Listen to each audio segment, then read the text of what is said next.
Assalamualaikum warahmatullahi wabarakatuh dan selamat sejahtera. Bertemu lagi kami dalam channel Master Kimia SPM. Alhamdulillah.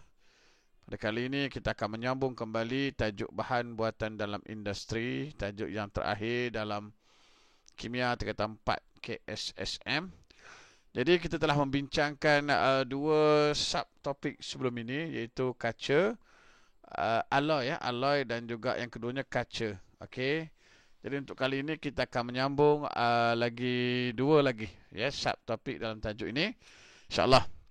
Jadi pastikan untuk yang mengikuti channel kami ini, pastikan kita menggunakan modul ini, modul Master Kimia SPM tingkatan 4.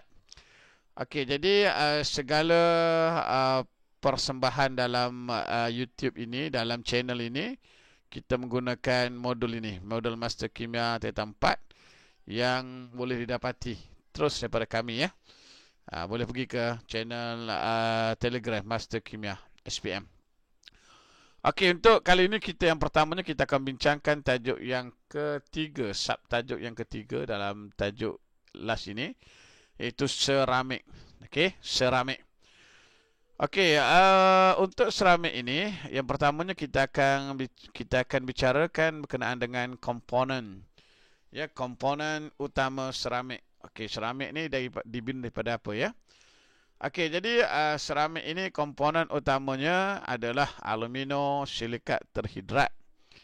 Okey, dan biasanya lah, alumino silikat terhidrat ni kita boleh dapati daripada tanah liat. Kita panggil kaolin. Tak semua tanah liat boleh digunakan untuk buat seramik, Tanah liat yang mengandungi alumino silikat terhidrat sahaja. Ini kena faham, Okey, itu yang pertama. Yang kedua, dalam subtajuk seramik ini, kita akan melihat berkenaan dengan sifat-sifat seramik. Okey, antara sifat-sifat seramik ini, yang pertamanya keras, kuat tapi rapuh. Okey. Yang kedua, legap. Yang ketiga, takat lebur, takat didih yang sangat tinggi. Okey. Kaca, takat lebur, takat didih yang tinggi, tapi seramik sangat tinggi, lebih tinggi, Yang keempat, lengai terhadap bahan kimia. Yang kelima, seramik sifatnya penebat elektrik dan juga penebat haba yang baik. Okey. Itu antara sifat-sifat seramik. Kemudian yang seterusnya yang pelajar kena tahu juga dalam subtajuk seramik ini, iaitu kegunaan seramik ini. Okey. Antara kegunaan seramik ini yang banyak digunakan dalam kehidupan kita sebenarnya, kita bahagikan mengikut beberapa kategori. Yang pertama, kategori bahan binaan. Okey, mana gunanya seramik dalam bahan binaan ini? Antaranya ialah jubin, simen, batu bata, ini memanglah dalamnya mengandungi seramik, Yang kedua, dalam segi ataupun yang ketiga, dalam refraktori, kegunaan seramik dalam refraktori ini antaranya yang biasa ialah dinding relau. Relau ni kadang-kadang pelajar ramai yang tak tahu, relau ni ialah lapisan untuk kita mencairkan besi, Jadi besi kita nak buat bentuk, okey, kita kena cairkan dalam relau. Relau ni tempat kita panaskan sehingga dia cair, Kemudian kalau di makmal itu antaranya kita guna mangkuk pija. Mangkuk pija ni adalah dibuat daripada seramik, Jadi mangkuk pija ni juga antara yang sangat tahan haba. Dinding relau. Kenapa kita guna seramik? Sebab dia sangat tahan kepada suhu yang sangat tinggi. Okey, yang ketiga, kegunaan seramik dalam bidang perubatan. Okey, jadi mungkin pelajar-pelajar tak berapa nampak, Sebenarnya banyak kegunaan seramik dalam perubatan. Antaranya ialah pembuatan tulang palsu, gigi palsu, kaki palsu. Ini yang orang yang tak ada kaki, tak ada tangan, kan? Kemudian yang keempat, dalam bidang semiconductor. Okey, ini antara satu industri yang sangat penting untuk kegunaan seramik. Antaranya microchip, komputer, telefon bimbit microchip dalam komputer tu, dalam telefon bimbit tu. Okey, itu juga dibuat daripada seramik. Kemudian yang kelimanya, ini yang banyak digunakan hari ini, iaitu dalam bidang seramik termaju. Yang ini hari ini diguna pakai oleh banyak negara-negara yang maju Antaranya ialah perovskit semiconductor yang mengkonduksikan oleh tanpa rintangan. Dia sehingga peringkat dia tidak ada rintangan, sangat bagus sebagai superconductor. Superconductor yang mengkonduksikan tanpa rintangan. Yang keduanya boron nitrida, silikon nitrida dan karbon nitrida. Ini adalah seramik khas yang mempunyai rintangan haba yang tinggi untuk pembuatan enjin kenderaan, blok enjin kereta, blok enjin motor. Jadi biasanya enjin kenderaan ni dia bila kita bawa, biasanya dia akan menghasilkan haba yang tinggi Jadi kalau kita buat daripada seramik, maka dia boleh tahan kepada haba ataupun suhu yang tinggi. Okey, ini antara kegunaan seramik. Okey, kemudian selain daripada kegunaan yang kita sebut di sini, pelajar-pelajar mungkin boleh cari lagi lah kegunaan-kegunaan lain seramik yang digunakan dalam kehidupan kita banyak sebenarnya Okey, itu berkaitan dengan seramik. Maka dalam seramik ini 3 perkara inilah pelajar kena kuasai Okey, seterusnya tajuk yang terakhir dalam tajuk bahan buatan dalam industri ini ialah bahan komposit. Baik, bahan komposit ini 2 perkara saja yang pelajar kena kuasai. Yang pertama, definisi. Apakah yang dimaksudkan dengan bahan komposit? Okey, bahan komposit ialah campuran 2 atau lebih bahan lain menghasilkan bahan baharu yang mempunyai sifat yang lebih baik daripada bahan asal. Okey, kita ada bahan asal, kita campur, kita bentuk bahan baru. Yang mana bahan baru ni sifatnya lebih baik daripada bahan asal Okey, itu yang pertama. Yang kedua, ringkas saja dalam topik ini. Yang kedua adalah kepentingan bahan komposit dalam kehidupan kita hari ini, terutamanya dalam kita dalam suasana kita kata zaman moden hari ini banyak digunakan Okey, jadi di sini kita buat beberapa contoh kepentingan dan juga kegunaan lah kita kata bahan-bahan komposit yang ada di sekitar kita tapi kita senaraikan beberapa contoh saja di sini Okey, yang pertama kita tengok konkrit diperkukuh. Konkrit diperkukuh. Bahan kompositnya ialah konkrit diperkukuh. Okey. Konkrit diperkukuh ni gabungan antara 2 bahan, iaitu konkrit dan keluli. Bahan asalnya konkrit, kemudian campur keluli, dapat bahan baru, bahan komposit konkrit diperkukuh. Okey, konkrit ni sifatnya kuat tapi rapuh. Yang kita buat rumah tu itu kuat tapi rapuh. Kemudian sifat asal keluli pula tahan regangan yang tinggi. Kuat.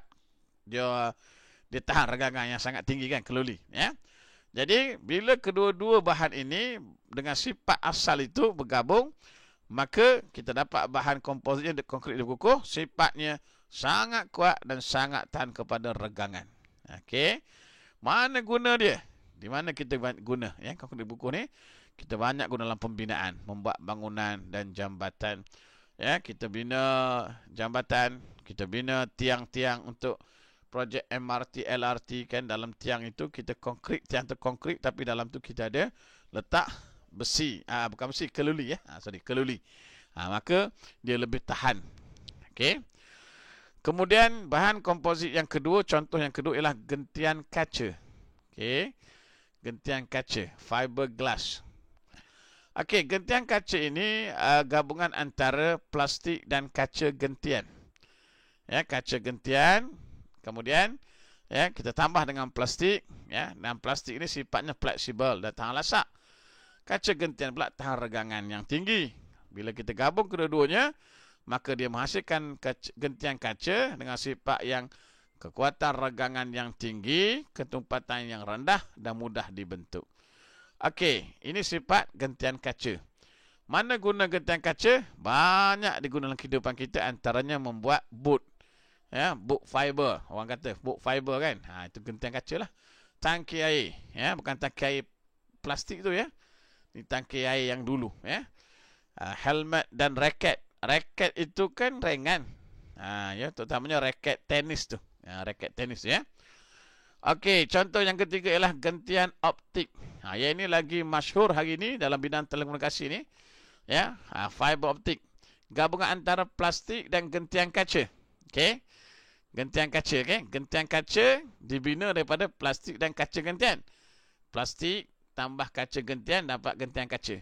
Gentian kaca ni bahan komposit. Tambah dengan plastik pula kita dapat gentian optik, ya. Okey, plastik fleksibel dan tahan lasak. Gentian kaca tahan mampatan. Bila gabung dapat satu sifat baru, keupayaan pemancaran yang tinggi dan stabil secara kimia. Okey, jadi banyak digunakan di mana gentian optik ini? Ni digunakan dalam menghantar data dalam telekomunikasi. Okey, dalam bidang telekomunikasi hari ini sangat banyak unify. Contoh kita katakan, ya, digunakan gentian optik hari ini.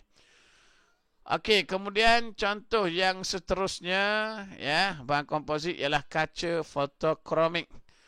Kaca fotokromik ini gabungan antara kaca dan argentum chlorida. Okey. Kaca sifat asalnya luxina, argentum chlorida sensitif kepada keamatan cahaya. Okey. Jadi bila kita gabungkan keduanya dapat kaca fotokromik dengan sifatnya berubah menjadi gelap apabila cuaca terang dan berubah menjadi terang apabila cuaca gelap. Ini sifat istimewa kaca fotokromik ya. Mana gunanya? Digunakan dalam pembuatan cermin mata, tingkap serta cermin kenderaan. Cermin mata, perhatikan cermin mata rakan-rakan kita kan. Ada yang waktu dia pergi tengah panas, cermin mata dia bertukar menjadi gelap. Dia pergi tempat gelap jadi clear balik kan, jadi terang balik. Itu kaca fotokromik. Okey. Kemudian yang terakhirnya contoh bahan komposit yang terakhir ialah superconductor YBCO. Okey, superconductor YBCO. YBCO ni ialah gabungan antara bahan-bahan yang membentuk superconductor ni, itu yttrium 3 karbonat. Pelajar boleh rujuklah dia punya simbol dalam jadual berkala Y ya. Barium karbonat untuk B itu, kuprum karbonat ya untuk C, dan O untuk oksigen. Gabungan antara keempat-empat bahan ini dia membentuk superconductor YBCO yang mana sifatnya hampir tiada rintangan elektrik. Okey. Mana gunanya? Digunakan dalam negara-negara maju. Negara kita belum ada pembuatan kereta api laju ataupun bullet train, kereta api peluru di Perancis, di China, di Jepun. Ini antaranya lah. Ya, jadi kerana apa? Sebab dia antara bahan yang hampir tiada rintangan elektrik. Ya, sangat bergunalah. Ya, cuma di negara kita ni masih belum sampai ke tahap itu. Jadi insyaAllah ini antara contoh bahan komposit yang ada dalam silibus Form 4 tingkatan 4 KSSM. Jadi sekurang-kurang pelajar dapat menguasai ini. Ya, contoh-contoh ini. Jadi selesailah kita 4 subtopik untuk tajuk bahan buatan industri. Yang pertama kita ada alloy, yang kedua kita ada kaca, yang ketiga kita ada seramik, dan yang keempat kita ada bahan komposit. Jadi moga-moga pelajar memanfaatkan video yang kita upload ini. Ya, moga-moga memberi manfaat yang besar kepada pelajar-pelajar yang menggunakan. Jangan lupa untuk terus menyokong channel kami Master Kimia SPM. Jangan lupa subscribe, jangan lupa share, jangan lupa like.